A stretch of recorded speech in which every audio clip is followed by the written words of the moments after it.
지금은 제가 어느 정도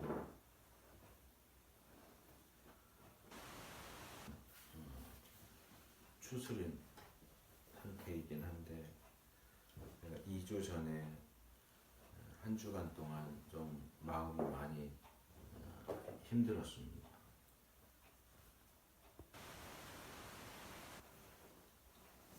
뇌경색이 온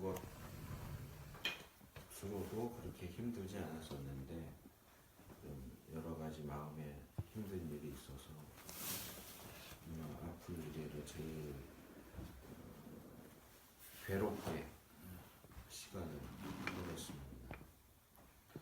그런데 그 와중에 제가 예전에 가르쳤던 강도사님 한 분이 이제 제가 보낸 설교나 또 글에 대해서 고맙다고 카톡을 했더라고요.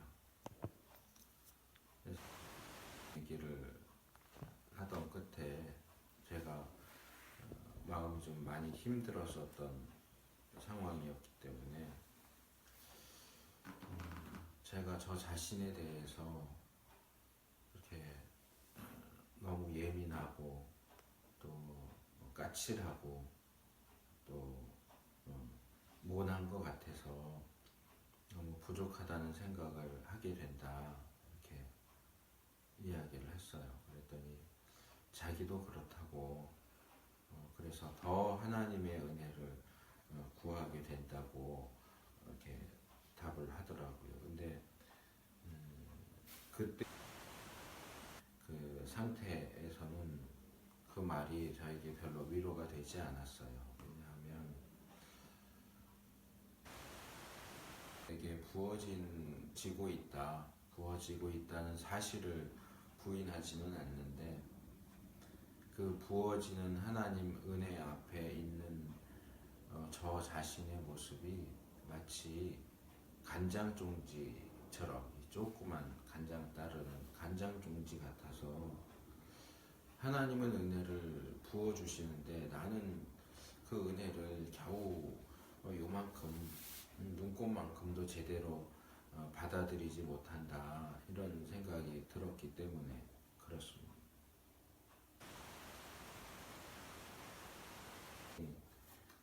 이제 너무 낙심해 있지 말아라 이러면서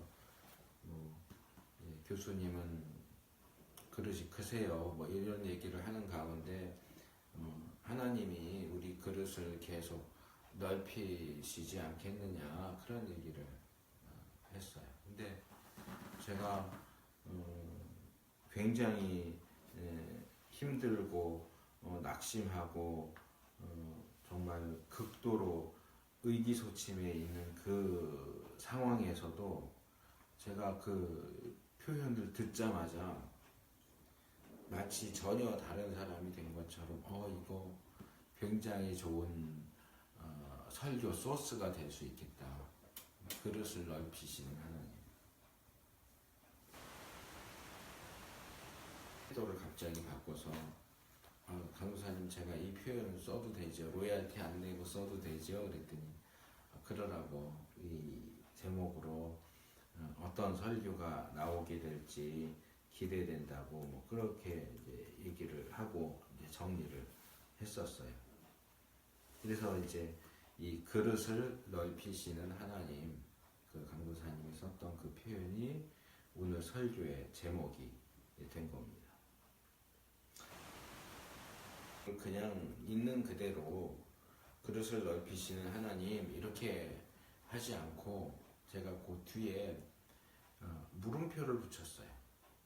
그러니까 정상적이면 그릇을 넓히시는 하나님 이렇게 해야 될 텐데, 그릇을 넓히시는 하나님 이렇게 이제 뒷꼬리가 올라가는 거죠. 제가 그렇게 한 이유가 있어요.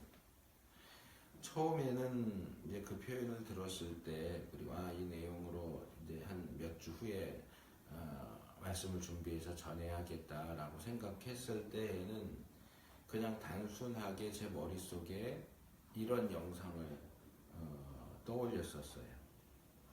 폭풍우가 몰아치고 폭우가 내려요. 정말 장대비가 홍수가 난 것처럼 장대비가 막 내리는데 그 비가 타닥타닥 떨어지는 땅바닥에 그릇이 하나 있어요. 이 간장 종지가 있어요. 그러니까 이 거센 비가 빗방울이 떨어져도 이 그릇이 커야 모일 텐데 제대로 모이지도 않고 튕겨 나가고 이 비를 받아서 뭐 먹든지 다른 데 쓸 수 있는 그런 상황이 전혀 아니에요. 그래서 그것을 불쌍하게 여기신 하나님께서 이 간장 정지를 점점 넓히시는 거예요. 점점 크게, 밥그릇만하게, 국그릇만하게, 대접만하게, 무슨 짜장면 그릇, 세숫대야 냉면만하게 이렇게 그릇을 점점점 넓혀서 크게 만드셔서 이 은혜의 소낙비를 더 많이 받아들일 수 있도록 그렇게 하신다. 이게 이제 제가 기본적으로 머리에 그리고 있었던 그림인데, 이렇게 대충 그 내용을 머릿속에 그려놓고 이제 성경에서 종지, 뭐 그릇 이런 단어가 들어간 구절들을 검색을 했어요. 근데 말씀을 검색하면서부터 제가 생각했던 그림이 어긋나기 시작했어요. 사용하는 이 개역 성경에서 이 종지라는 단어는 신구약 전체에서 딱 한 번 나와요. 24절이에요. 이 구절은 바로 뒤에서 제가 말씀을 나눌 거고요. 그럼 그릇을 찾아봤더니 뭐 그래도 종지보다는 많이 나오는데, 문제는 제가 잡은 설교 제목처럼 이 그릇을 넓힌다거나 그릇을 크게 하신다거나 하는 내용이 한 번도 안 나온다는 거예요. 멋진 그림이 날아가게 생겼어요. 아주 당황스러운 상황이었어요. 이러면은 그릇을 넓혀주신다는 그런 내용으로는 설교를 할 수가 없는데 이거 어떻게 해야 되지? 정말 성경이 그 강도사님과 대화 중에 나온 표현이지만 그런데 정말 성경이 그릇을 넓히시는 하나님에 대해서 이야기하고 있을까 하는 생각이 들었어요. 뭐 이제 설교를 듣는 일반 성도들한테는 좀 무관한 얘기일 수 있는데, 그래도 한 가지 좀 지적을 하고 넘어간다면, 이런 상황에 처했을 때 설교자들은 굉장히 조심할 필요가 있어요. 내가 좋은 설교 아이디어가 떠올랐는데 막상 그것을 이 성경 구절하고 연결해서 하려고 했더니 거기에 해당되는 성경 구절이 하나도 나오지 않는다. 그럴 때 어떻게 해야 될까? 그래도 원래 내가 생각했던 그것을 어떻게든 이렇게 그냥 우겨 넣어서라도 그냥 밀고 나가서 설교를 해야 되느냐, 아니면 내 생각을 포기하고 다른 방향으로 돌려야 하겠느냐. 사실 그런 상황에서 마땅히 자기의 생각을 버리고 성경이 말하는 것을 설교해야 하는데도 불구하고 많은 사람들이 그냥 자기의 생각을 밀어붙여서 설교하는 경우들을 많이 보게 됩니다. 하지만 그렇게 설교를 한다고 할 때는 그것은 이미 하나님의 말씀을 설교하는 것이 아니라 자기의 생각을 설교하는 거죠. 그래서 그거는 사실상 설교라고 부를 수가 없어요. 그냥 강연이죠. 연설이죠. 설교는 마땅히 설교자의 생각이 아니라 성경의 생각, 하나님의 생각을 전하는 것이어야만 하기 때문에 그렇습니다.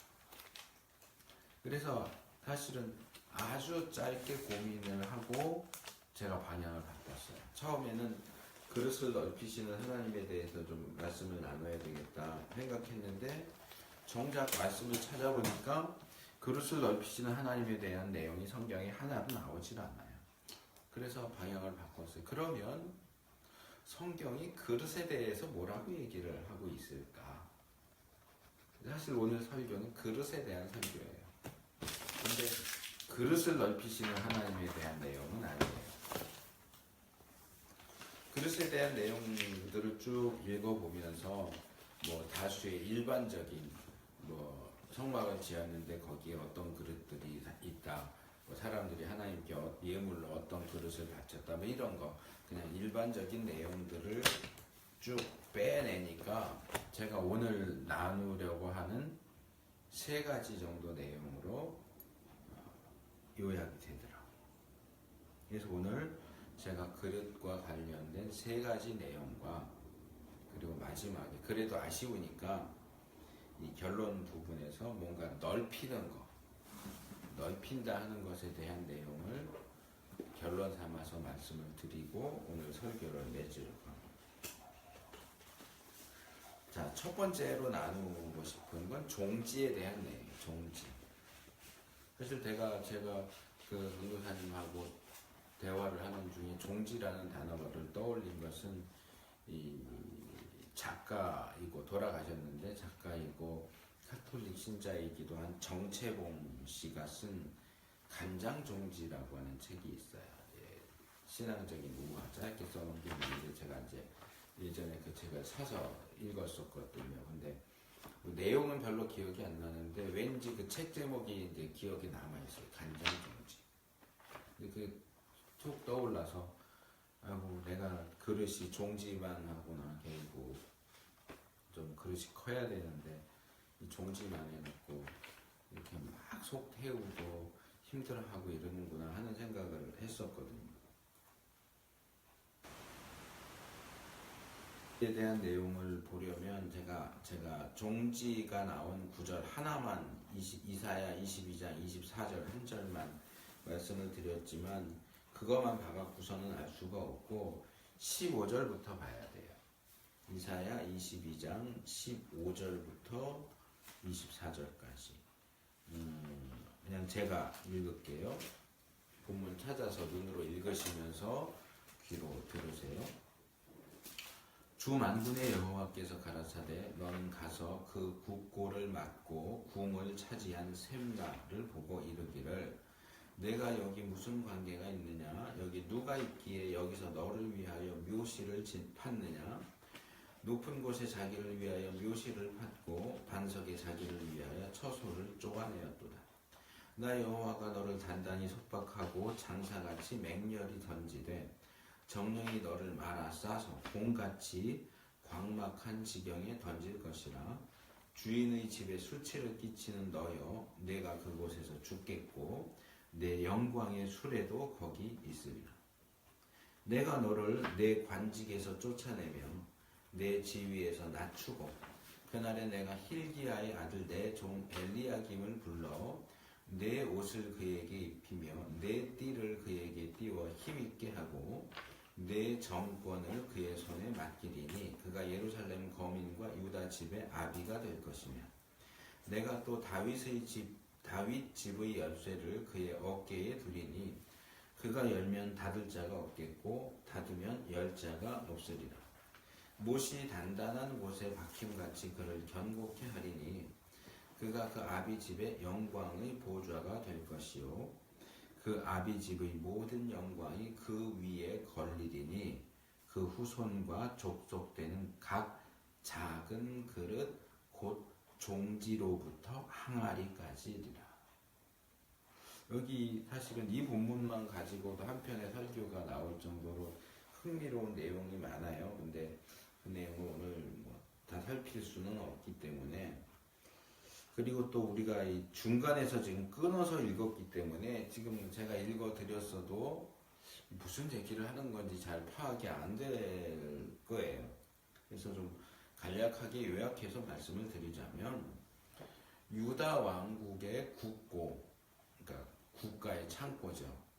국가 재산을 맡고 있는 셈나라는 비읍받침의 셈나, 셈나는 게 아니고 템락라는 사람이 있어요. 오늘날로 말하자면 재정부 장관이죠. 경제를 맡은 장관인데 과거에는 권세가 더 커서 아까 읽은 본문에도 보니까 국고를 맡았을 뿐만 아니라 이 왕궁을 차지했다 이렇게 얘기하는 거, 차지했다. 그러니까 그냥 관리만 하는 게 아니고 그것을 어느 정도는 자율적으로 자기가 마음대로 빼다 쓸 수 있을 정도로 굉장히 큰, 어느 모임에서든지 사실은 돈을 움직이는 사람이 제일 권력이 큰 거잖아요.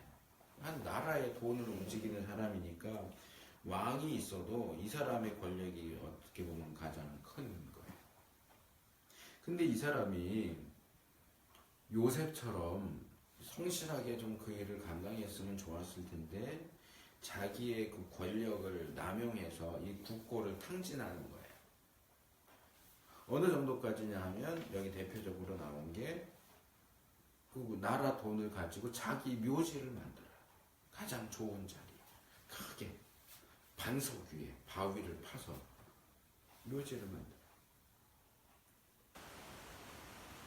만들어 그를 그의 직책에서 내쫓겠다. 공처럼 둘둘 말아서 힘센 야구 선수, 뭐 요즘엔 누가 있나요? 박찬호, 또 유현진 선수처럼 그 공처럼 둘둘 말아서 저기 먼 데다 던져버릴 거야. 그럼 나 거기서 죽을 거야. 그 내쫓아서 죽이겠다라고 말씀을 하시면서, 그리고 그를 대신할 사람으로서 엘리야김이라고 하는 사람을 너 대신 세우겠다.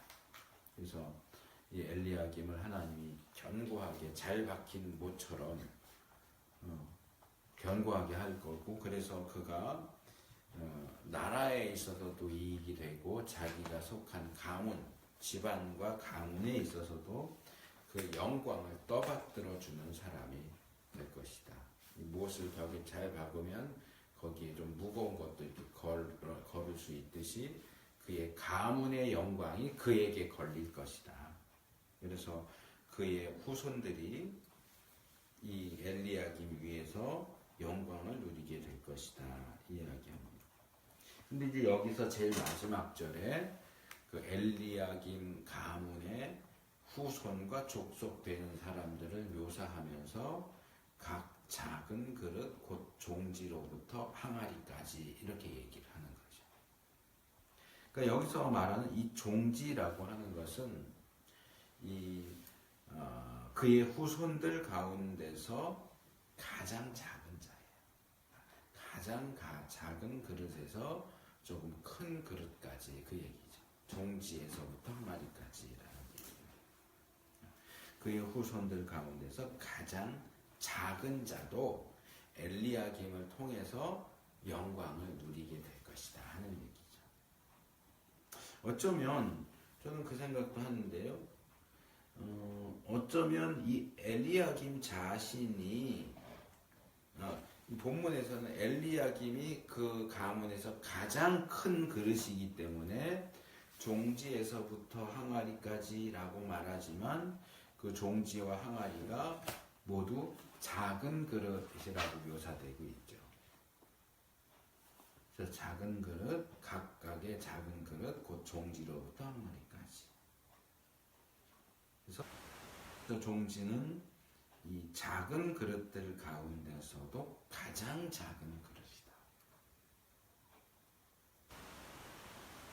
우리는 어쩌면 우리가 속해 있는 집안, 가문에서 또는 공동체 안에서 가장 작은 자, 종지일 수 있어요.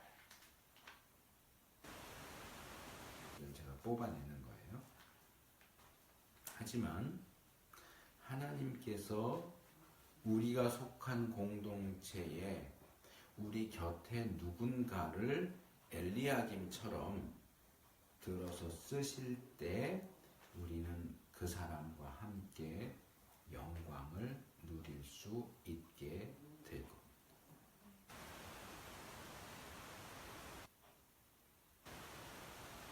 어쩌면 이 신이 그의 집안과 가문에서 종지와 같은 자였을지도 모르겠다라는 생각을 해봅니다. 신에 대해서는 설명을 하지 않아요. 그가 어떤 사람이었는지. 근데 제가 그런 생각을 하는 것은 뭐 엘리야김 자신과 관련된 것이라기보다는 성경에 종종 나오는 다른 경우들 때문에 그래요. 하나님께서 천사를 통해서 기드온을 사사로 부르실 때 기드온이 자신에 대해서 뭐라고 그랬는지 아세요? 사사기 6장 15절. 그냥 적어놓기만 하고 찾아놓진 않았는데 지금 찾아서 한번 읽어볼게요. 사사기 6장 15절에서 이렇게 말합니다. 기드온이 그에게 대답하되 주여 내가 무엇으로 이스라엘을 구원하리이까. 이제 천사가 하나님께서 너를 사사로 세워서 이스라엘을 구원하게 하실 거다 이렇게 얘기를 할 때 기드온이 대답하는 거죠.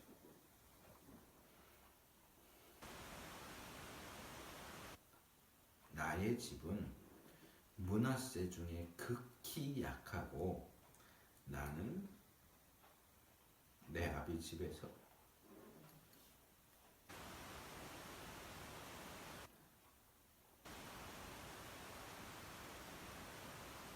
많은데요. 그래도 우리 집에 나보다 잘난 사람들이 더 많은데요. 왜 저죠?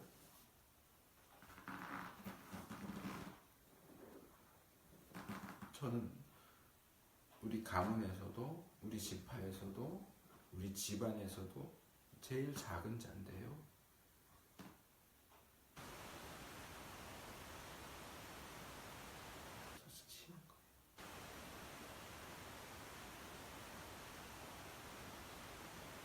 그 종지를 들어서 쓰시래요.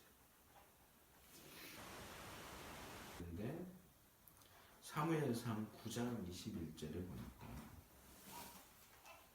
사무엘상 9장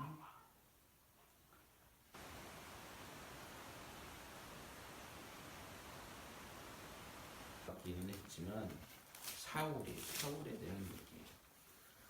사울이 초기에는 사실 괜찮았어요. 괜찮은 사람이었는데 아버지 잃어버린 염소가 제 기억엔 염소인데 염소를 찾으려고 다니다가 못 찾으니까 사무엘을 찾아옵니다. 그럴 때 사무엘이 사울에게 하나님께서 너를 이스라엘 왕으로 세우실 것이다 라고 이야기를 하죠. 그럴 때 사울이 이렇게 대답합니다. 사울이 대답하여 가로되 나는 이스라엘 지파의 가장 작은 지파 베냐민 사람이 아니오며 나의 가족은 베냐민 지파 모든 가족 중에 가장 미약하지 아니하니까 당신이 어찌하여 내게 이같이 말씀하시나이까. 가장 작은 지파, 가장 작은 지파, 가장 작은 자입니다 이렇게 말하지는 않지만 워낙 잘난 사람이잖아요. 보통 사람보다 머리 하나는 더 큰 사람, 건장한 사람. 그렇다고 내가 잘났다 이 얘기하지는 않지만 초기에는 굉장히 겸손한 사람이었어요. 어쨌든 나는 작은 자인데 준비는 안 했지만 한 사람이 더 떠올랐는데 다윗이 하나님께서 사무엘에게 왕이 될 사람을 이새의 집에서 찾았으니까 가서 기름 부어라 그럴 때 어떻게 했어요? 아들 다 불러 모으시오. 첫째인 엘리압이 오니까 야, 이 사람 사울처럼 키도 크고 건장하고 이 사람인가 보다. 우리가 잘 아는 유명한 말씀이잖아요. 사람 외모를 보고 나 여호와는 주지 못한다. 아들 하나씩 다 지나게 했는데 하나님 선택한 사람이 없어요. 그랬는데 이세 아들들이 다 지나갔는데 하나님이 선택한 왕이 없어요. 물어보죠. 당신의 아들이 다 왔습니까? 막내가 하나 있긴 한데 아버지도 그 막내 아들을 아들로 취급도 안 했어요. 아들 다 불러 모으라고 했으면 막내 아들도 불러 모았어야 되잖아요. 근데 막내 아들은 넌 올 필요 없어. 넌 네 아들이 하던 일이나 해. 그래서 나중에 다윗과 관련해서 아마 제 기억엔 나단 선지자가 다윗을 책망할 때 그 말씀했던 걸 정확하진 않지만 기억이 나는데 하나님께서 당신을 들에서 양칠 때 불러서 왕으로 세우지 않으셨느냐.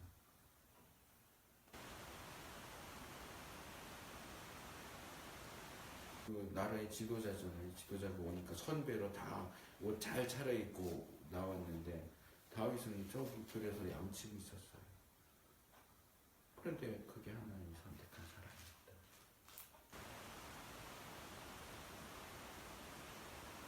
어쩌면 엘리야김도 그런 케이스가 아닐까 생각을 해본다는 거죠. 확실한 건 아니고. 뭐 엘리야김이 중요한 게 아니에요. 엘리야김이 됐든 누가 됐던 그 사람의 크기가 어떠냐, 그 사람이 종지냐 항아리냐 하는 것은 여기서 문제가 되질 않나요. 하나님의 손에 들렸느냐, 그가 하나님의 손에 들린 사람의 옆에 있느냐, 그게 중요한 거죠.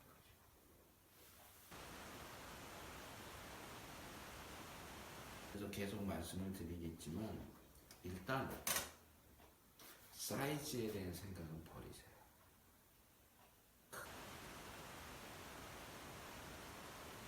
커야 된다. 교회도 커야 된다. 성도도 많아야 된다. 생각은 버리세요. 성경은 사이즈에 대해서 얘기하지 않아요. 에 대한 얘기가 전혀 나오지 않느냐? 그건 아니죠. 그런데 사이즈를 문제 삼고 있지 않다는 거죠. 두 번째와 세 번째 내용을 살펴볼 건데 이 두 개는 사실 이렇게 딱 명확하게 가르기가 좀 모호한데 두 개를 묶어서 살펴보기에는 좀 덩치가 커서 제가 그냥 인위적으로 나눴어요. 자, 두 번째로 살펴볼 내용은 기본적으로 귀히 쓸 그릇과 천히 쓸 그릇에 대한 내용이지만 자세히 살펴보면 사실은 그런 그릇들을 만드신 하나님 자신에 대한 얘기예요. 먼저 신약의 로마서 9장 12절입니다.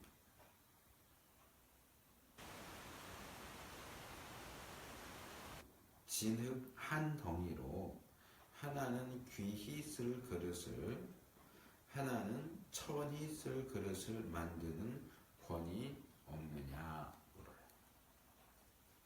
이 질문에 대한 답변은 분명하죠. 토기장이가 진흙을 빚어서 그릇을 만드는 사람이 우리가 아까 예레미야서 읽었는데 나오잖아요. 이렇게 농로 빙글빙글 돌아가는 데다 진흙 한 단에 턱 올려놓고 이렇게 돌리면서 만들어요, 그릇을. 근데 이 그릇으로 밥그릇을 만들지, 술잔을 만들지, 술병을 만들지, 이게 어디 음식점에서 만드는 그릇을 만들지, 그 그릇을 만들지, 그건 토기장의 마음이죠. 이런 걸로 왜 귀한 그릇을 만들어? 왜 이런 걸로 천한 그릇을 만들어? 누가 뭐라고 그랬어요? 그거는 그냥 하는 말, 토기장의 마음, 순전히 토기장의 마음이에요. 그런데 바울은 왜 이런 당연한 얘기를 여기서 하고 있을까요? 다 살펴볼 수는 없지만 로마서 9장에서 바울은 유대인과 관련해서 하나님의 주권과 선택에 대한 이야기를 하면서 이 토기장의 예를 들고 있죠. 왜 하나님이 하나님 마음대로 못해? 그거예요, 사실. 근데 이게 바울의 독창적인 사상이 아니고 이미 구약에 나와 있는 내용이에요. 4장 8절 그러나 여호와여 주는 우리 아버지시니이다. 우리는 진흙이요 주는 토기장이시니 우리는 다 주의 손으로 지으신 것이라. 그리고 예레미야 18장 우리가 그냥 배경을 하기 위해서 제가 1절부터 보자고 그랬지만 6절 나 여호와가 이르노라 이스라엘 족속아 이 토기장이 하는 것 같이 내가 능히 너희에게 행하지 못하겠느냐. 이스라엘 족속아 진흙이 토기장이의 손에 있음 같이 너희가 내 손에 있느니라.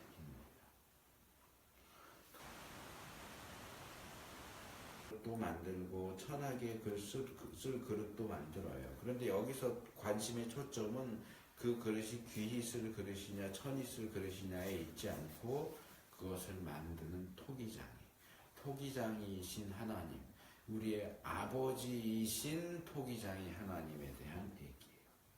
하나님의 주권에 대한 얘기예요.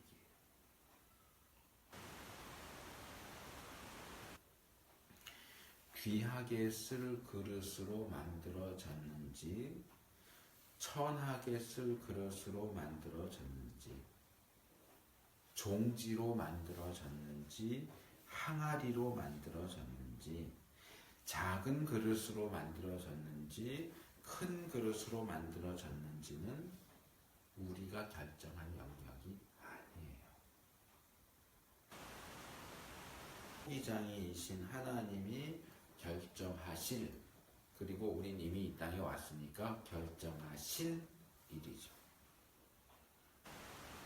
왈가왈부하고 불평불만할 어떠한 권한도 없다는 거죠. 우리는 하나님이 만들어주신 있는 그대로의 나를 받아들이는 것뿐이에요. 번째 내용으로 넘어가면요. 여기서 각각 한 곳을 볼 건데 먼저 잠언 25장 4절입니다. 은에서 찢기를 제하라. 그리하면 장색의, 이 장색은 이렇게 하는 사람이죠. 그래서 귀한 그릇을 만든다 할 때 그 세공사 같은 거죠. 장색의 쓸만한 그릇이 나올 것이요. 그리고 우리한테 많이 알려져 있는 디모데후서 2장 19절에서 23절. 자, 이 구절은 우리가 좀 같이 읽었으면 좋겠어요.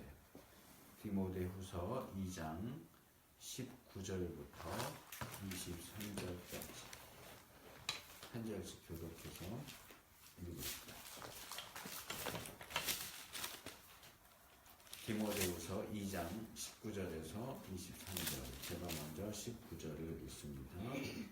그러나 하나님의 견고한 터는 섰으니 인침이 있어 일렀으되 주께서 자기 백성을 아신다 하며 또 주의 이름을 부르는 자마다 불의에서 떠날지어다 하였느니라. 큰 집에는 금과 은의 그릇이 있을 뿐아니요 나무와 질그릇도 있어 귀히 쓰는 것도 있고 선히 쓰는 것도 있나니. 그러므로 누구든지 이런 것에서 자기를 깨끗하게 하면 귀히 쓰는 그릇이 되어 거룩하고 주인의 쓰임에 합당하며 모든 선한 일에 예비함이 되리라. 또한 내가 천하의 정욕을 피하고 주의 깨끗한 마음으로 보는 자들과 함께 의와 믿음과 사랑과 화평을 좇으라. 어리석고 무식한 변론을 버리라. 이에서 다툼이 나는 줄 알미니라. 사실 이 디모데후서 본문에 지금 읽은 이 디모데후서 본문에서 그릇에 대해서 언급하는 구절은 20절하고 21절 두 절밖에 안 돼요. 그런데 제가 일부러 더 넓은 19절부터 23절까지를 읽었어요. 왜냐하면 이 구절들은 겉으로 보기에는 서로 연결이 안 되는 것처럼 보이지만 사실은 연결되어 있어요. 서로 무관한 게 아니에요. 왜 어떻게 연결되어 있는지는 제가 조금 뒤에 말씀을 드릴 거고요. 자, 이 디모데후서에는 우리가 조금 전에 앞에서 살펴본 것과 동일하게 귀히 쓰는 그릇과 천히 쓰는 그릇에 대한 내용이 나옵니다. 그리고 거기서 더 나아가서 금그릇과 은그릇, 나무그릇과 질그릇과 같이 더 다양한 종류의 그릇에 대한 이야기도 나오고 있죠. 그런데 이 본문에서 바울의 관심은 그게 금그릇이냐, 은그릇이냐, 나무그릇이냐, 질그릇이냐, 또는 귀히 쓰는 그릇이냐, 천이 쓰는 그릇이냐, 거기에 있지 않아요. 바울의 관심은 오직 그 그릇이 21절에 있는 것처럼 귀히 쓰는 그릇이 되어 거룩하고 주인의 쓰심에 합당하냐 아니냐에 있어요. 여기 귀히 쓴다는 표현이 나오지만 이게 앞에 나오는 귀히 쓰는 그릇, 천이 쓰는 그릇 그 표현이 하고 연결되는 건 아니에요. 여기서 더 중요한 건 귀하게 쓰이느냐 그게 아니고 그 그릇이 그릇 주인이 쓰기에 합당하냐, 적당하냐 그거예요. 쓸만하냐. 잠언의 표현대로 하면 그것이 장색의 쓸만한 그릇이냐, 쓸만하냐. 내가 이러이러한 용도로 지금 그릇을 찾고 있는데 이게 그 용도로 쓸만하냐.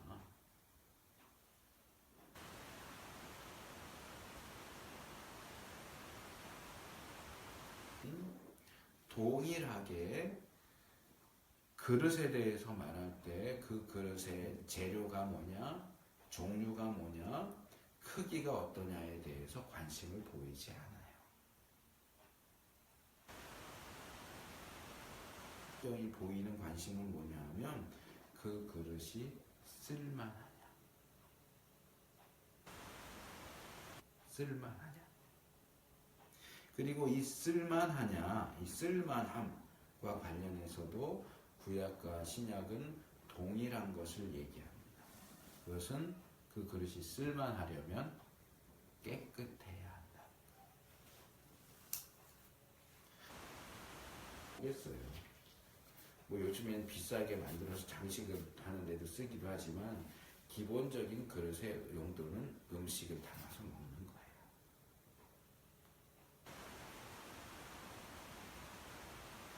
거예요. 라고 생각할 때 제일 중요한 것은 그 그릇을 만든 재료도 아니고 용도도 아니고 크기도 아니에요. 깨끗하냐는 거예요. 그렇다면 그 그릇이 더러운 것으로 가득 차 있다면 그것이 금으로 만든 그릇, 은으로 만든 그릇, 커다란 그릇이라고 할지라도 거기에 뭔가 먹을 만한 음식을 담을 수가 없어요. 죽겠는데 먹을거리를 갖고 와서 그릇에 담아서 먹으려고 했더니 이 그릇이 오물로 가득 차 있다. 죄송합니다. 똥으로 가득 차 있다. 거기 어떻게 음식을 담는 거예요? 그릇이 크면 클수록 오물도 더 많이 담겨 있을 텐데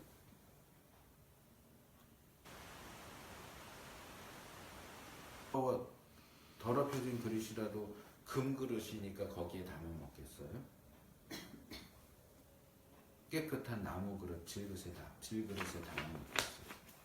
아 이거 어쨌든 가져다가 나중에 팔아먹어야지. 아니 그거 아니고요. 그냥 우리 집에 있는 그릇이에요. 난 배가 고파요. 음식을 먹어야 되겠어요. 어느 그릇을 쓰겠어요?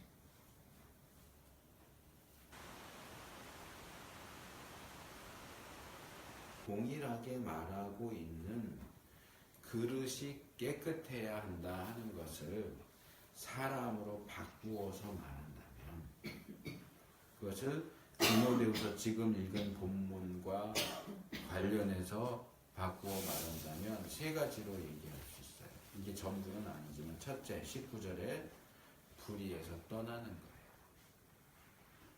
그릇에 깨끗하면 깨끗함은 설거지 깨끗하게 해서 씻으면 되지만 사람이 깨끗하려면 하나님이 쓰실 만한 사람으로 준비되어서 하나님이 쓰심직하게 되려면 그 사람은 어떻게 깨끗해져야 하느냐? 첫째, 불의에서 떠나야 돼요. 하나님 불의한 사람은 안 쓰세요. 둘째로, 특별히 젊은 사람들의 경우 청년의 정욕을 피하고 주님을 깨끗한 마음으로 부르는 사람들과 함께 의와 믿음과 사랑과 화평을 좇아야 돼요. 그것을 추구하는 사람이어야 돼요. 어리석고 무식한 변론을 버려야 돼요. 앞에 건 22절, 이거는 23절. 그래서 이게 그릇 얘기하고 무관한 것 같아 보이지만 무관한 게 아니다. 하나는 그릇의 깨끗함을 얘기하는 거고 앞뒤에 나오는 구절들은 사람의 깨끗함에 대해서 얘기하는 거예요. 같이 묶어서 봐야 돼요. 그릇이 깨끗해야 쓰임 받을 수 있는 것처럼 사람도 깨끗해야 쓰임 받을 수 있다는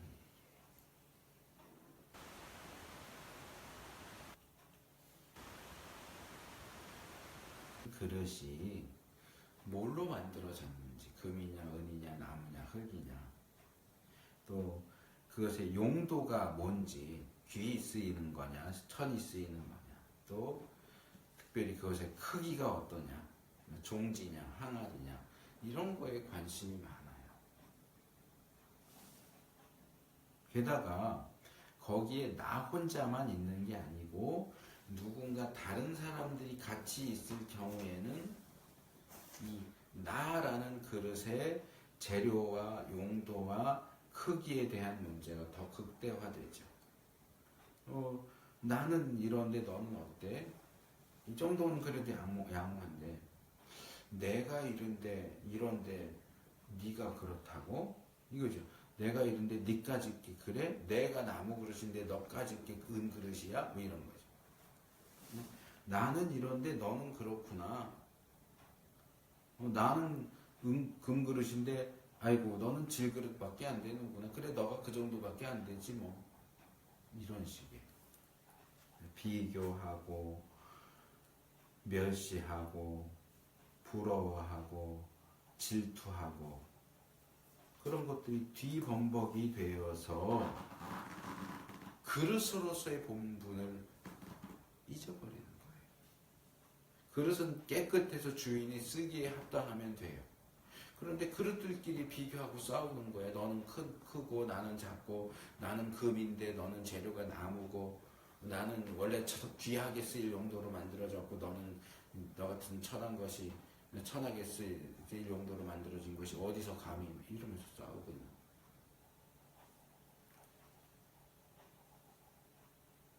다른 사람과 다른 그릇과 비교하면서 하나님,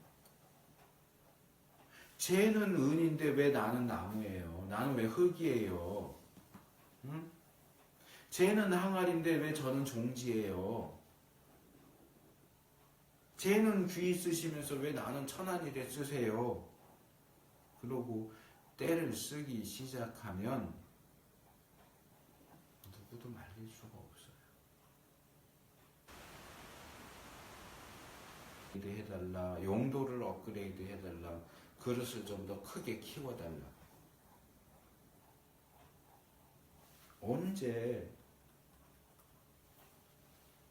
우리는 그릇을 가득 채우고 있는 오물을 깨끗하게 씻어버리고 깨끗하게 되어서 하나님이 쓰시기에 합당한 그릇이 될 건가요?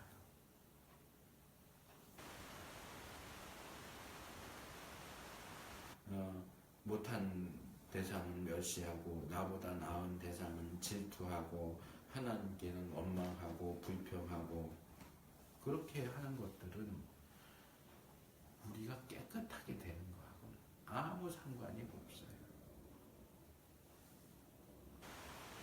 오직 우리가 나라는 그릇이 어떻게 깨끗하게 될까? 그래서 어떻게 좀 하나님께 쓰임을 받을까?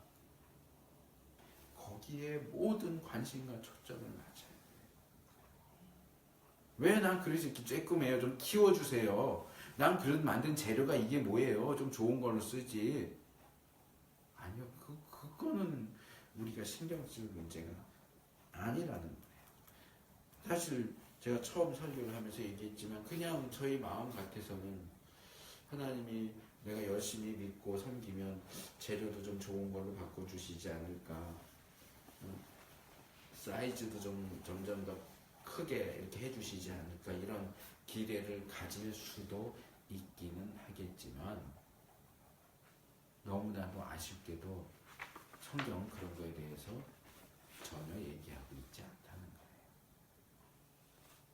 그래서 제가 이 설교의 시작이 된 내용과 또 설교 제목이 그렇기 때문에 그냥 다른 거 빼고 단적으로 사이즈에 대한 생각을 버려라. 하나님 왜 나는 이렇게 그릇이 작아요? 그릇이 작아서 문제되는 거 있나요? 우리는 있다고 생각을 하겠죠, 물론. 저 사람은 그릇이 커가지고 누가 툭 건드리고 가도 뭐 그럴 수도 있지 하고 넘어가는데 나는 그릇이 작아서 누가 툭 하고 건드리고 왜 건드려? 하고 싸우고 누가 한마디만 해도 속상해하고 힘들어하고 괴로워하고 병이 날 지경으로 하나님 나 그릇 좀 키워주세요. 흔히 어른들이 하는 것처럼 이 소갈딱지가 밴댕이 소갈딱지만 해가지고 이래갖고 어떻게 살겠어요? 이래갖고 어떻게 하나님 일을 하겠어요? 하나님 나 그릇 좀 키워주세요.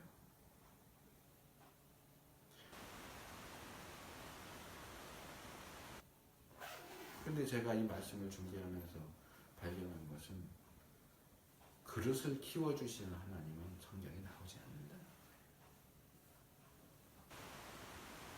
이제 마지막 부분으로 넘어갑니다.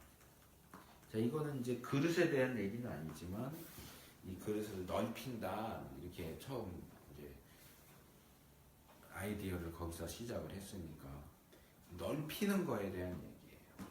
근데 저는 이 넓히는 것에 대한 얘기를 오늘 그릇에 대한 말씀의 결론으로 삼으려고 해요.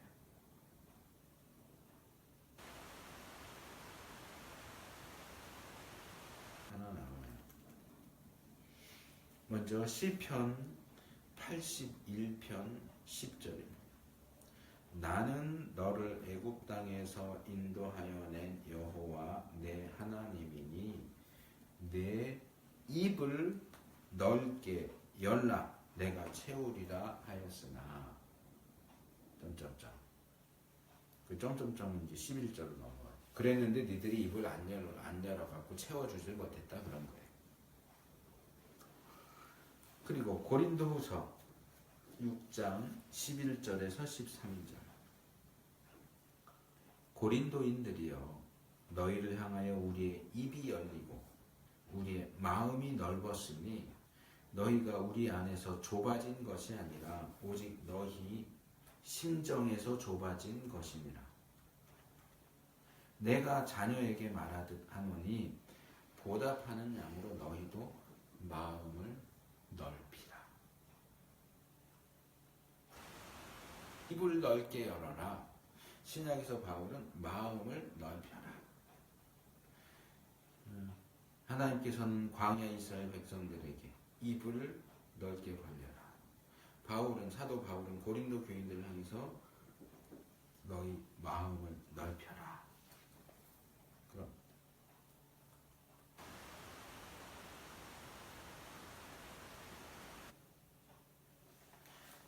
하나님께서 나라는 그릇을 만드신 재료가 마음에 들지 않고 용도가 마음에 들지 않고 크기가 마음에 들지 않는다고 불평합니다. 좀 재료도 업그레이드 해줬으면 좋겠고 용도도 업그레이드 해줬으면 좋겠고 크기도 업그레이드 해줬으면 좋겠다.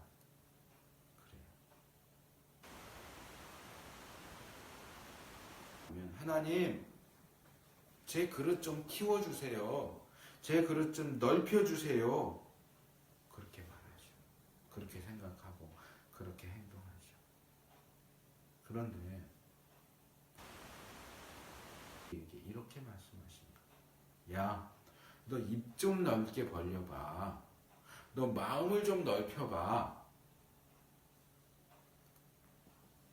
무슨 얘기입니까? 우리 재료와 용도와 크기가 어떠하든지 우리가 우리 입을 넓게 열고 마음을 넓힌다면 우리가 생각하는 것보다 훨씬 더 많은 것을 하나님이 부어주신다. 깨끗함이 있어야 되겠죠. 그것이 너무 많고 커서 이 정도가 될 겁니다. 근데요, 고린도전서 2장 9절 말씀 이거는 꼭 같이 읽어야 되겠어요. 고린도전서 2장 9절 말씀 이것도 뭐 일반적으로 좀 알려진 구절이긴 하지만 결론 삼아서 함께 읽어봅시다. 고린도전서 2장 9절. 자, 찾으셨으면 시작. 기록된 바 하나님이 자기를 사랑하는 자들을 위하여 예비하신 모든 것은 눈으로 보지 못하고 귀로도 듣지 못하고 사람의 마음으로도 생각지 못하였다 함과 같다. 자, 우리가 우리의 마음을 넓히고 그 다음에 입을 넓게 열리면 눈으로도 보지 못하고 귀로도 듣지 못하고 마음으로 생각하지도 못했던 그 모든 것들이 우리의 것이 될 겁니다. 우리라는 그릇이 만들어진 재료나 용도와 크기와는 아무 상관없이 하나님 나는 종지인데 아니요. 종지여도 마음을 넓히고 입을 넓게 벌리면 종지에 들어갈 수 있는 보통 종지에 들어갈 수 있는 거 100배, 1000배, 10,000배 그 이상을 하나님이 부어주실 겁니다. 우리가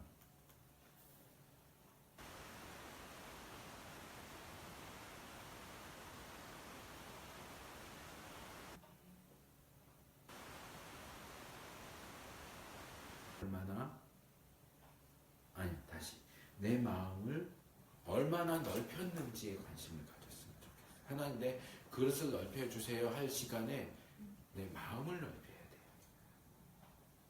그래야 계속 부어줘도 들어올 거 아니에요. 하나님한테는 왜 크게 안 해줬어요? 왜 작게 해줬어요? 그거 하지 말고 내가 내 마음을 넓히려니까요. 그게 성경의 가르침이에요. 마음을 넓혀요. 그리고 그 다음에 우리가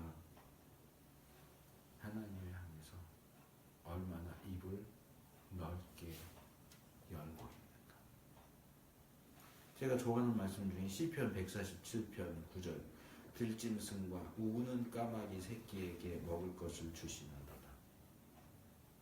우리가 하나님 앞에서 우는 까마귀 새끼처럼 입을 벌려요. 울어야 줘요.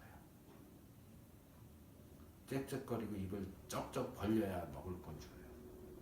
하나님이 새를 그렇게 만드셨어요. 새는 사람하고 달라요. 부모가 부모의 정을 가지고 새끼들을 대하는 게 아니에요.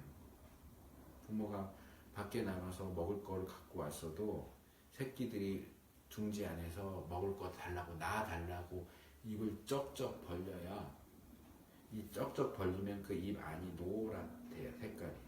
그게 보여야 준대요. 야, 넌 지난번에 먹었잖아. 왜 또 먹겠다고 그래? 안 먹은 놈 나와. 그렇게 주지 않고요. 입 쩍쩍 벌리는 놈만 준대요. 그러니까 나 아파서 하고 입 안 벌리면 먹을 수가 없는 거예요. 죽는 거예요. 어미새가 챙겨서 입 벌리지 못하는 병든 새끼, 약한 새끼 챙겨서 먹이지 않는데요. 입 쩍쩍 벌리는 새끼만 준대요.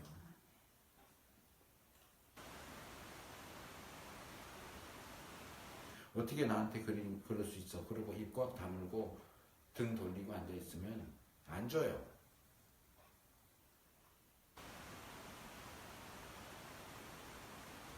돌보기로 바빠요. 나 되게 삐져갖고 있으면 와서 달래주겠지. 아니요.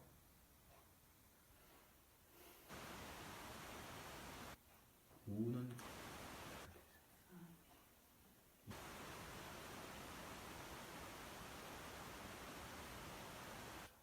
하나님 저 주세요.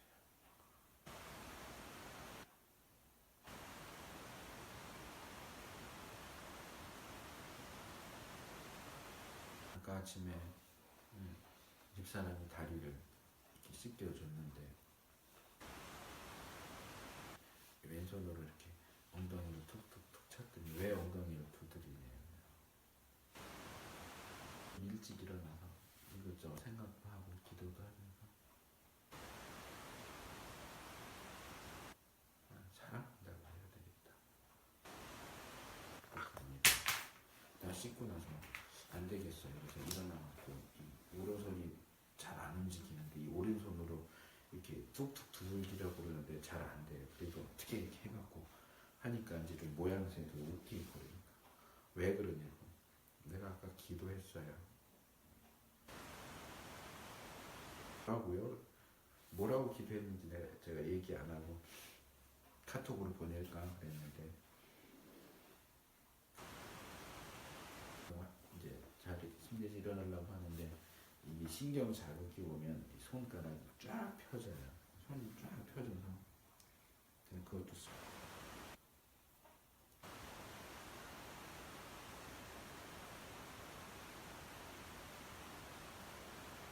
신경 자극으로 쭉 펴진다. 주여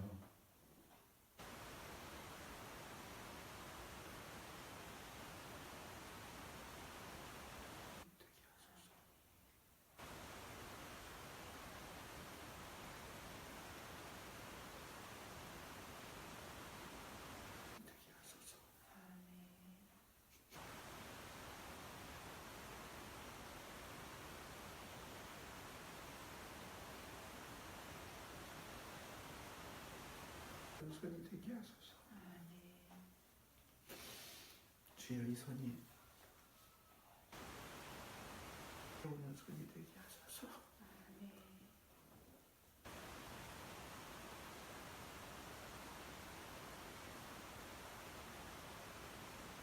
이 오른손이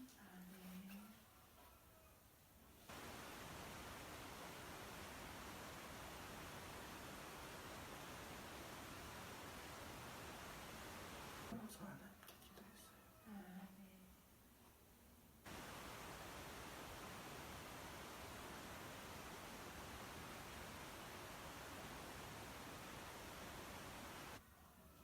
넓혀졌는가? 내가 입을 넓게 열리고 있는가? 원망하고 하나님 좀 낮은 괜찮은 그릇으로 만들지 왜 이렇게 했어요? 재료 좋은 걸로 다시 보강해 주세요. 좀 더 괜찮은 보직으로 옮겨주세요. 그릇 사이즈 좀 키워주세요. 원망하고 불평할 게 아니고